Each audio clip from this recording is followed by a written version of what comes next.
I've always been unlucky. I just fell into a filthy ditch, and as soon as I got up, I got run over by a car. From the car emerged a pair of elegantly dressed parents from a wealthy family. My son, we finally found you. Before my mother could finish her sentence, she saw me covered in dirt and took several steps back in shock. My father, standing next to her, twitched his lips and signaled to the driver, "Clean him up first, then take him to the Liu family." They turned and left, as if they were afraid of any further interaction with me. They feared I was a jinx, especially since my closest adoptive parents had met a tragic end. The driver stood frozen, unsure whether to touch me or to let me in the car. At that moment, a woman stepped out of another Maybach. Willow, the adopted daughter of the Liu family patriarch, and the most prominent figure among the younger generation. "You're the infamous jinx from a city. This unlucky body, I don't believe it." With a dismissive expression, she grabbed me and started walking. As we entered the house, I immediately spotted Makoto, pinching his nose with a look of utter disdain. I couldn't hide my excitement. So, this is the fake young master who's been changing luck with me for the past 18 years.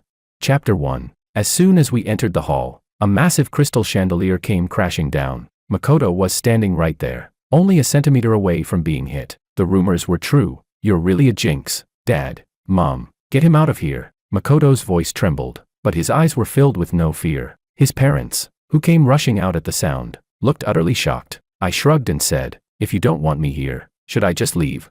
I wasn't bothered by his threats. Don't listen to him. My mother was panicked, but her body was cautious, not daring to come too close to me. 10 years ago, both families realized they had switched the babies, but rumors had it that I brought bad luck. People around me would either lose things or face disasters. One of my playmates was abducted by thugs, beaten half to death, only for them to realize they had grabbed the wrong person. On the highway, a truck overturned, causing a chain collision of more than 10 cars. My adoptive parents were in one of those cars, but only they were crushed to death, their bodies gruesomely mangled. The Liu family didn't dare claim me, only sending a bit of money. After the Liu family started declining, the old patriarch insisted on taking me in before his death. He even said that when I turned 18, half of his fortune would be mine. That's when my parents were forced to take me back. My mother forced a smile and said, "George, Makoto is just a little scared, and the house lights are old. Don't be upset." I didn't speak, my gaze scanning her waist where a safety talisman was hanging. "Makoto has prepared a room for you. He said he'll take you there." With that,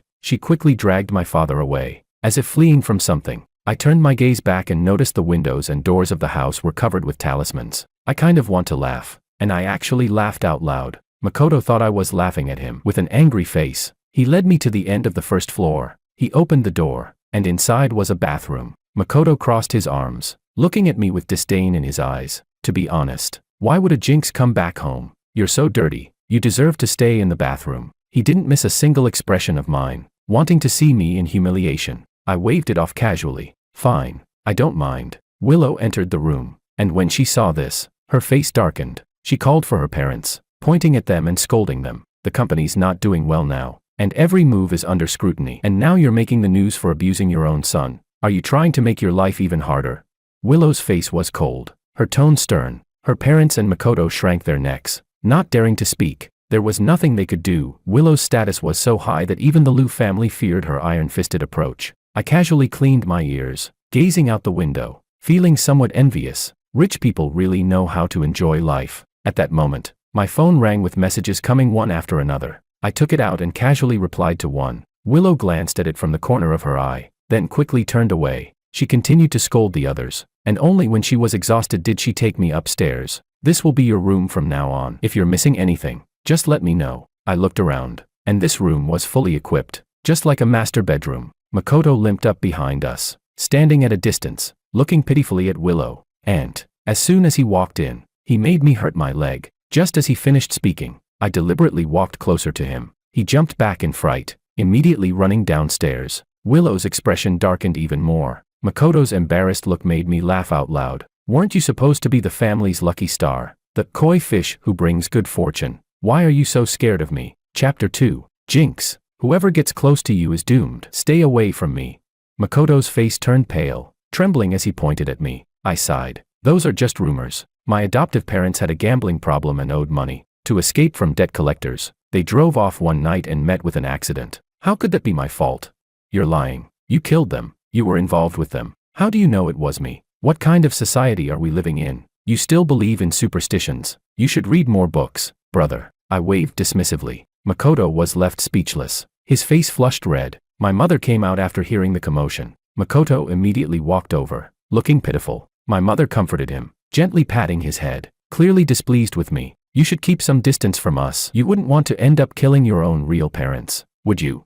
I saw her protectiveness toward Makoto, and it pierced my heart. I smiled bitterly. These were my family members, and deep down, they probably wished I were dead already. Willow, unable to watch this any longer, spoke to me. Tomorrow, we'll recognize your ancestors. I'll have the clan elders see you, and we'll register your household. As for Makoto, Willow scanned the room. The old patriarch said it himself, he's not a true Lu family member. When he's of age, he'll be given a job opportunity, but he'll be moved out. The people in the room immediately changed their expressions. My father couldn't avoid it any longer and hurriedly ran out. No, Makoto has never suffered. How can you just kick him out?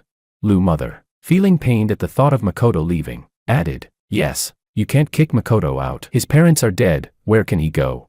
Lu father frowned, scolding angrily. Willow, you're just an adopted daughter. Who gave you the right to speak for the Lu family? I'm the head of the family, and I won't allow Makoto to leave. Aunt. Makoto panicked, rushing forward to grab Willow's sleeve. We've grown up together. Besides, I'm the Lu family's lucky star. What will happen to the Lu family if I leave? Willow forcefully shook him off and spoke coldly. Lucky star? Is the Lu family still relying on a lucky star to save them?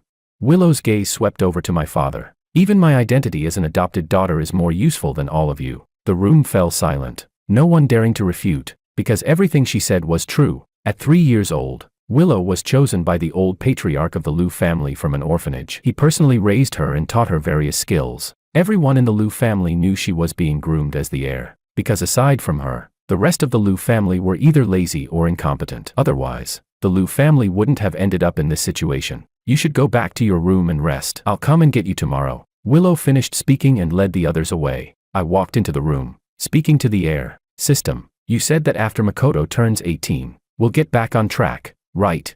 Won't my unlucky aura really affect them? The system's voice echoed, sounding young and innocent. The good luck Makoto stole from you is gradually returning to you. The bad luck has barely any effect on you anymore, especially since you've done so many good deeds. I breathed a sigh of relief. I took out my phone and replied to all the messages I hadn't responded to earlier. The next day, Willow told me that the clan elders would be coming soon, so I should wait in my room. But it was Makoto who came first. He was holding a bucket, and as he stood in the doorway, he threw it all over me. My whole body instantly became sticky. The air was filled with a rancid smell. I wiped away the liquid that was covering my eyes and touched blood with my hand. Chapter 3. Here, let me give you some black dog blood to ward off the evil spirits. The clan elders are waiting for you, so hurry downstairs. He grinned, waiting to see me embarrass myself. I held back my disgust and pointed to the corner of the room. The moment I moved into this room, I installed a surveillance camera. I said, I shouldn't keep the elders waiting. I'll go down right now. Makoto immediately broke out in a cold sweat. No, you can't go down like this. He originally wanted to make me look bad, but didn't expect me to set up a camera. If I made a scene, the one who would suffer would be him. He gritted his teeth, blocking the door, unwilling to move aside. I couldn't help but smile as I enjoyed watching his reaction. The commotion attracted Willow. Why is it taking you so long to call someone? She impatiently walked upstairs, but was stunned when she saw the scene in front of her. With a swift slap, she struck Makoto across the face, making the pampered young man burst into tears. Willow scolded sharply. If this happens again, you're out of the Lu family. Makoto, feeling wronged, ran out. Over the years, Willow had spoiled him too. Willow, frustrated, pinched the bridge of her nose. Let them wait downstairs. You go take a shower first. I'll have someone send you clean clothes. Makoto has been spoiled by his parents. I apologize to you on their behalf. She bowed to me. I waved it off, saying it was fine, and rushed into the bathroom. When I came out wrapped in a towel, I saw a set of clothes laid out on the table. I opened it to find nothing but tattered cloth strips. I sighed, opened the door, and sure enough, I caught Makoto sneaking around outside. I grabbed him by the arm and dragged him into the room, slamming the door shut behind us. He quickly realized what was happening and began struggling, threatening me. George, how dare you do this to me? Once I tell Mom and Dad, you're dead. I ignored his threats and pushed him to the ground, pinning him down. In terms of strength, he was no match for me. I stripped off his clothes and put them on myself, smiling at him. Thanks for the clothes you brought me. Makoto turned red with rage, his face pale and white as he cursed me incessantly. I pretended not to hear and walked straight downstairs. Downstairs, The people who could still speak for the Liu family were sitting. A middle-aged man snorted. Just have him hand over the inheritance directly. Why should he come back to harm us? Is he trying to ruin the entire Liu family? Willow sat in the main seat, saying nothing. I walked downstairs and met his gaze. Who have I harmed? If you're accusing me, you better have some evidence. The room fell into silence. You've harmed me. Makoto, now in his new clothes, jumped out. As soon as you came back, the chandelier almost killed me. Jinx. He exaggerated the events of yesterday, and everyone around me immediately backed away several meters. I narrowed my eyes, ready to speak, but Willow slammed her hand on the table. Enough. I called you all here to recognize the family members. What are you doing now? I've already looked into the chandelier incident, and it was Makoto's doing.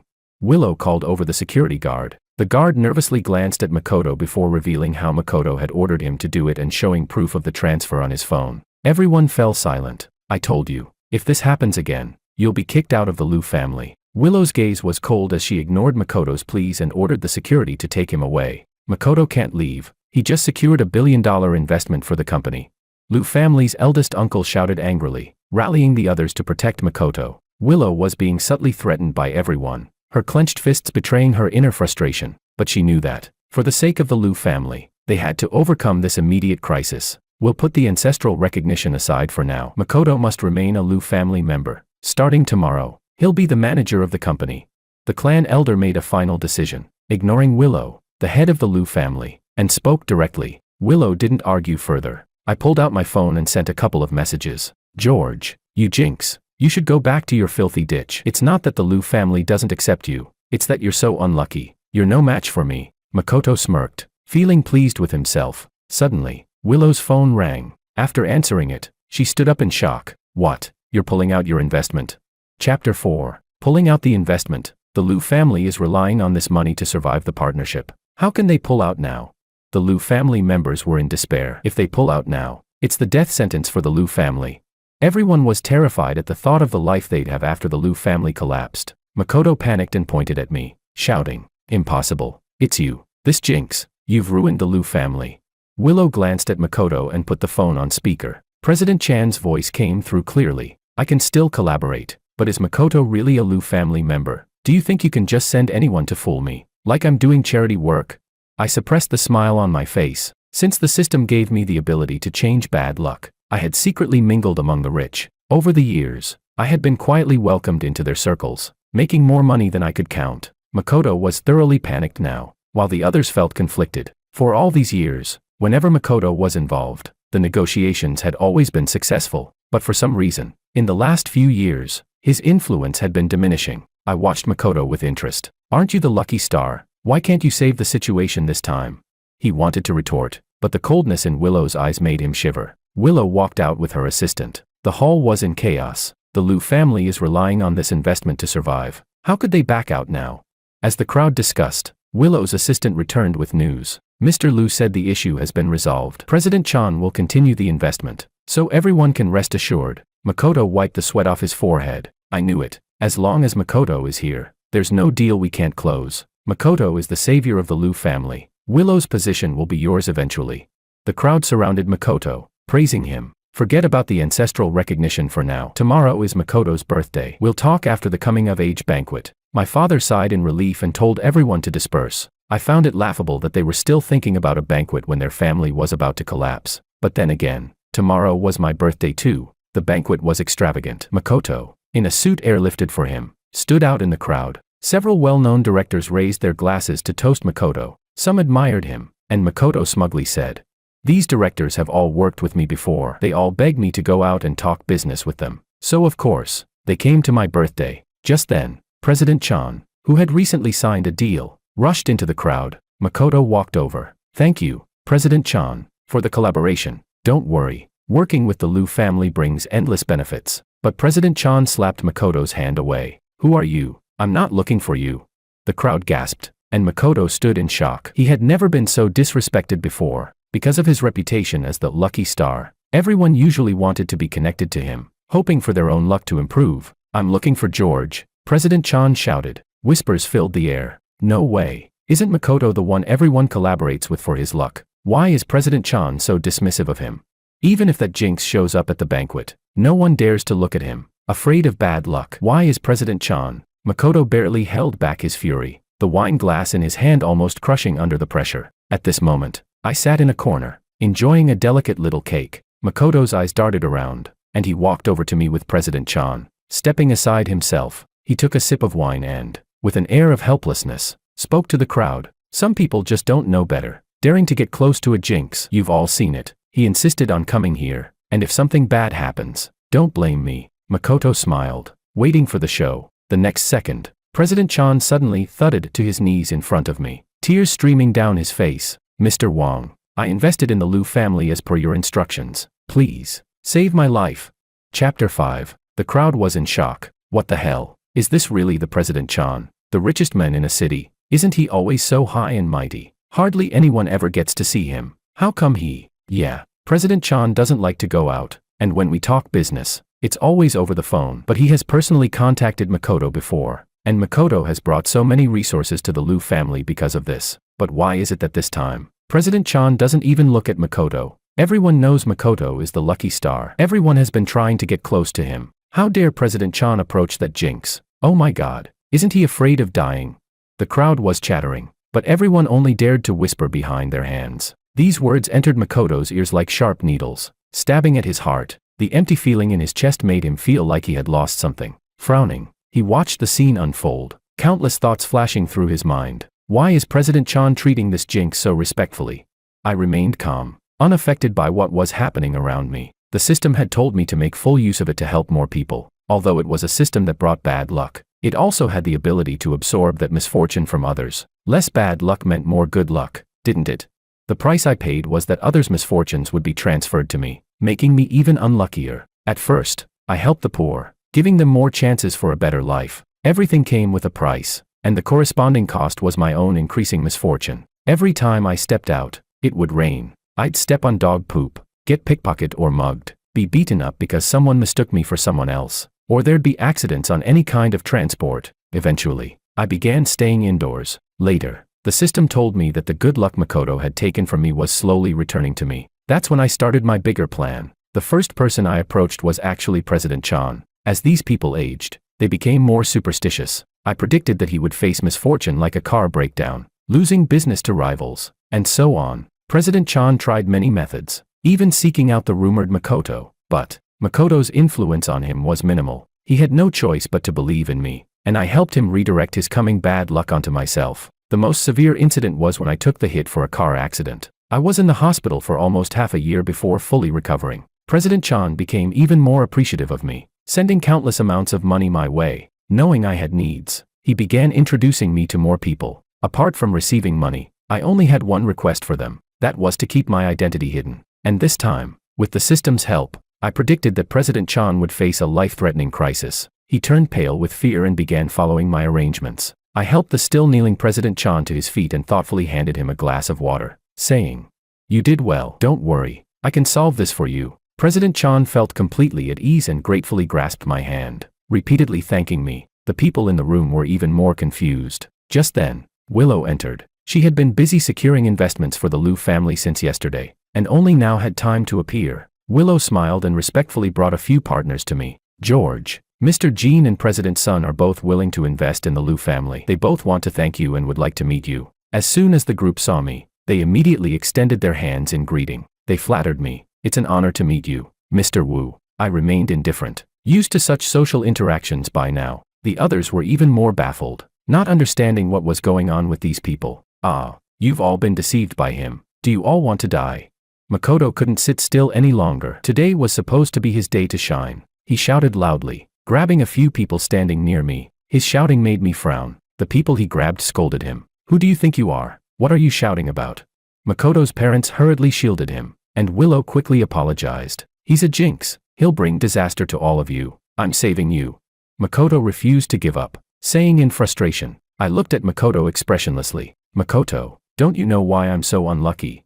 Chapter 6. Years ago, Makoto's mother and my mother gave birth in the same hospital. Due to a shortage of available rooms, they ended up sharing one after giving birth. It was during that time that my adoptive parents discovered just how wealthy the Liu family was. They became greedy and swapped the two children. They even secretly emptied their assets and sought out a folk remedy to swap the lives of Makoto and me. I first became unlucky at the age of 6. At that time, I attended a school where many students fell ill and were hospitalized. In fact, many of these incidents couldn't have been connected to me, but my adoptive parents, in an effort to ruin my reputation, intentionally spread rumors about it. Over time, whenever something went wrong for anyone around me, my adoptive parents would jump in and claim it was my fault. Gradually, I began to feel self-conscious and doubt whether I was truly a jinx. For Makoto's sake, they traveled all over the country to pray for him, doing good deeds in his name. The better Makoto's luck, the worse mine became. They tried every means to make their own child's life better, leaving no room for me. But what they didn't realize was that once I became unlucky, the people around me,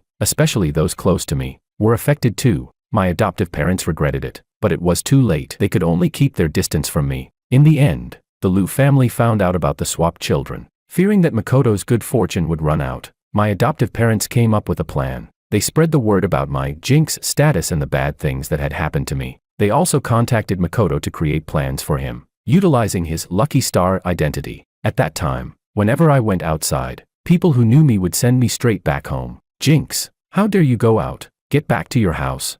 Keep an eye on that jinx. Don't let him sneak out and cause more trouble.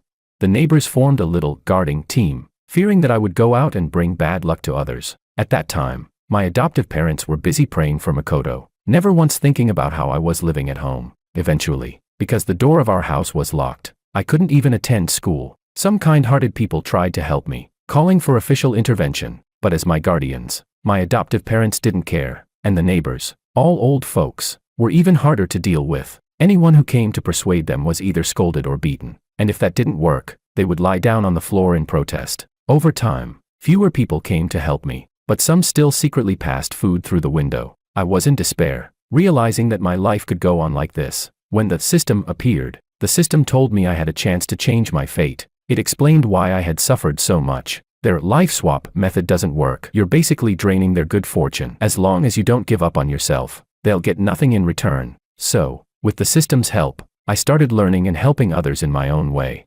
accumulating good fortune for myself. But my adoptive parents were still helping Makoto. We were like in a tug of war, but Makoto was winning more. For his sake, they had accumulated too much debt and even tried to gamble to make money. In the end, they died in a car accident. As they lay dying, they blamed me for it, still trying to pin everything on me for Makoto's sake. After they died, I escaped from the house that had trapped me for more than 10 years and moved to a small place. The past days had been bitter, but it was okay, because today, the fate I had swapped with Makoto was finally over. He could no longer take anything from me, and the system, the moment I turned 18, disappeared. It told me it was going to help the next person who needed it. I purposely concealed the existence of the system. Then, as if telling a story, I explained everything that had happened. My tone was indifferent, like I was an outsider. There's no such thing as a born jinx or lucky star. It's all just a conspiracy by people with ill intentions. Makoto listened in shock, his face filled with disbelief. You're lying. My parents are dead because of you. Did I harm you, or did you harm me? Chapter 7. I let out a cold laugh and pulled out the evidence of my adoptive parents spreading rumors. They had spent a significant amount of money to tarnish my reputation, and I had the records to prove it. I displayed the evidence on the big screen, ensuring that every guest could clearly see and hear it. The voices of my adoptive parents echoed clearly for everyone to hear. Are we wrong to do this to George? He was only 7 years old. If this reputation is put on him, he'll never be able to study properly. My adoptive father hesitated for a moment, but my adoptive mother quickly slapped him. What nonsense are you talking? Are you feeling sorry for him? Don't forget why I'm doing this. Only by clearing the path for Makoto, removing all obstacles, can he become the heir of the Liu family. At that point, we'll go to him, and we'll live better lives. As for George, it's enough that we leave him alive and let him fend for himself. That's already showing mercy. After my adoptive mother finished speaking, there was a long silence. After some time, my adoptive father finally spoke up. That person said buying internet trolls would cost 50,000. Do it. People around George have already started disliking him. We need to intensify our efforts. My adoptive mother's voice was cold, showing no consideration for a 7-year-old child's future. This audio was given to me by the person my adoptive parents had contacted to hire the internet trolls. Naturally, those in this line of work would keep the most beneficial evidence for themselves. Oh my God, the child swap incident caused a huge stir in a city, and we were all sympathetic toward the Liu family's real son being a jinx. But it turns out it was all part of the conspiracy. So, There's no such thing as bad luck after all. The koi fish luck was fake, and all this time, Makoto has been bragging about how amazing he is. Usually, we had to beg him just to come out and play. I've never liked the way he acted. Turns out, it was all just an act. The guests began speculating, and everyone who disliked Makoto started openly mocking him. How can such a person still stay in the Liu family? Today is his birthday. Right, he's probably about to be kicked out right now. The malicious words made Makoto unable to sit still. He shouted, "Don't listen to him. He killed my parents and is now trying to smear them." Mom, don't believe his words. Compared to the other people's ridicule, Makoto was more afraid of his mother looking at him differently. He turned to his mother, but was shocked to see her already crying, listening to everything. "George, it turns out they were the ones who harmed you. The reason I didn't bring you back was because we listened to the wrong people. All these years, we thought that by giving you money, you would have a better life." My adoptive mother couldn't finish her sentence and was choked with sobs. I said faintly, "Didn't you realize I couldn't even go to school? When you treated Makoto as your own son, spinning around for him every day and treating him like a treasure, I was left alone, with the money already taken by his parents to spread rumors about me. George, I'm sorry. I'll make it up to you from now on. Make it up to me. The people who hurt me the most are dead now, and now there's only Makoto left, occupying my identity. Do you have the heart to kick him out?" I looked at my mother with a mocking smile in my eyes. Her expression was conflicted. "No, where can Makoto go? He doesn't have parents anymore." My adoptive mother knew this was unfair to me as she finished speaking. Her evasive gaze made my heart ache. At that moment, my adoptive parents and the rest of the Liu family stepped forward to protect Makoto, preventing him from leaving. The room fell into silence. No one expected things to turn out like this, with the Liu family still protecting Makoto. He has no parents. What about me? The Liu family's actions broke my heart. I thought the foolproof evidence would make them feel some sympathy for me, but in reality, it changed nothing. I forced back my sadness and walked out without looking back. As I left, I saw Makoto surrounded by the Liu family, giving me a smug smile. Chapter 8. I didn't expect Willow to chase after me. Without saying a word, she jumped into my car. "Don't worry, Makoto will definitely leave the Liu family." Maybe my expression was too grim, as Willow seemed flustered and began trying to comfort me. I asked her, "You've always believed in me. Haven't you ever been afraid of me?"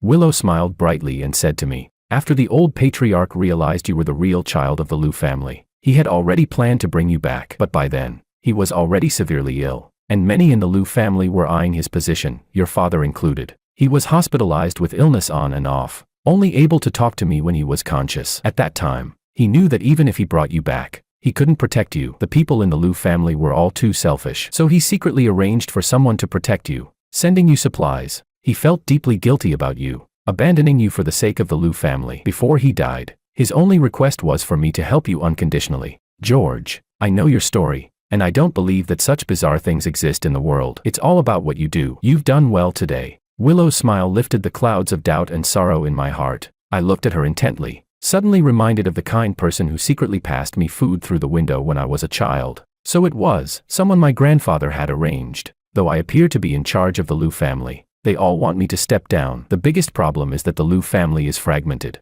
with a huge gap in power. George, don't worry. I can make sure Makoto leaves. The suffering you've gone through will never happen again. Willow looked at me seriously, speaking each word with care. The dark circles under her eyes told me that she had been busy handling the Liu family's affairs during her absence. I pulled out a card and placed it in her hand. "You've done enough. You're the only one who's never shown disdain toward me. This card has enough money to help the Liu family through this crisis. Willow, let's work together to create a brand new Liu family." In Willow's wide, disbelieving eyes, I saw a reflection of myself. Willow, excited, left after discussing the current situation of the Liu family with me. After saving the Liu family from danger, she did something that shocked every member of the Liu family. She fired everyone else in the Liu family except for herself. The Liu family had been filled with parasites who only knew how to indulge themselves. It was high time they left. The second thing Willow did was force Makoto to leave. After all, he was now an adult and could live on his own. Someone was dissatisfied and barged into Willow's office. It was my cousin, in name only. Without hesitation,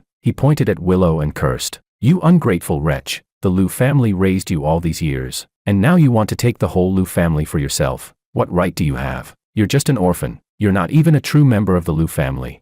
You still want to sit in the Liu family's chairman's seat. Get out of here." My cousin was furious. He hadn't received a single thing from Grandpa's estate, and now he was being kicked out of the company, without the company's dividends. How could he continue to live his lavish lifestyle and show off? As the insults flew, The eyes of the other employees all turned to Willow. Willow clenched her fists, biting her lip to hold back her emotions. Because my cousin wasn't wrong, she was just an orphan, fortunate enough to have been adopted by the old patriarch. Many people doubted her status. Because of this, her path within the Liu family had been especially difficult. Well then, what about me? The one who holds half of Grandpa's estate and has the Liu family blood running through my veins. Do I not have the right? I pushed my cousin aside and, in front of everyone, walked over and embraced Willow. Willow blushed, but didn't pull away. I'm sure I have the right to sit in the Liu family chairman's seat, but honestly, I'd rather leave the company to Willow. She's far more capable than I am. My cousin was so furious he could barely speak. He stared at us for a long time before continuing. Stop daydreaming. What do you think you are? A Liu family member? No one's seen Grandpa's will, and he never met you. How could he have really given you half of his fortune?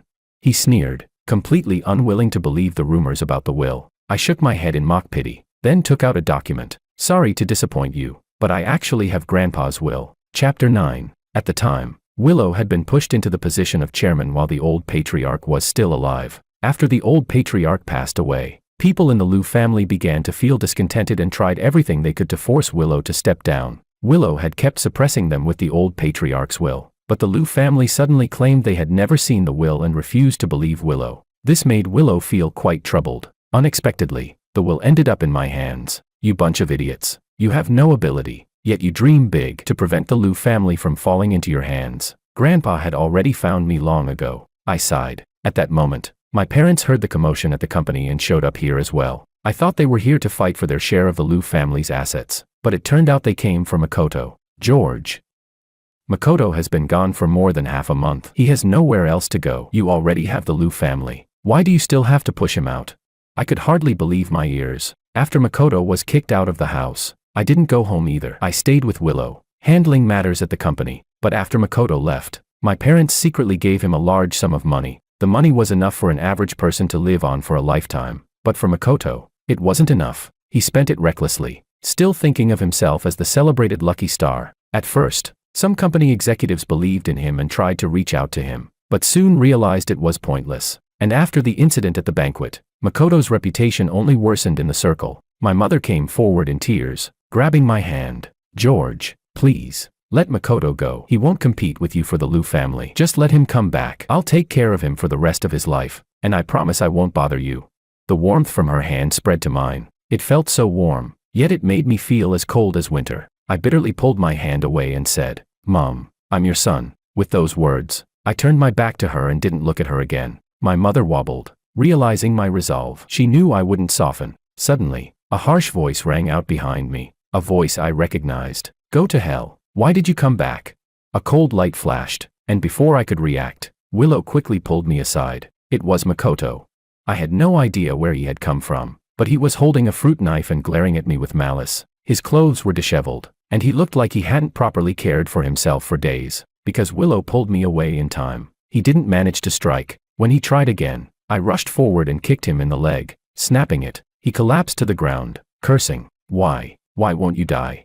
I exhaled with lingering fear. Willow frowned, standing in front of me, with a cold expression. She called for security, ignoring my mother's cries as she had Makoto sent to the police station. Because he failed and my parents vouched for him, Makoto was soon released. I no longer cared about these things. I moved out of the Liu family house and focused on managing the company with Willow. The Liu family got better and better. Though the former Liu family members still tried to cause trouble, I had security arrangements in place to send them away. Later, I heard that Makoto was stopped by a man he had once looked down on while walking down the street. The men mocked him a few times, and Makoto pulled out a knife he had been carrying and stabbed the man in the chest. Makoto had completely lost his mind. He couldn't accept the strange looks from others as he walked the streets. He couldn't accept being left with nothing. In the end, he was sentenced to life imprisonment for intentional injury. I heard this news just after I had proposed to Willow. We moved out of the Liu family house and bought a home that was just for the two of us. From here on out, our lives would only get better.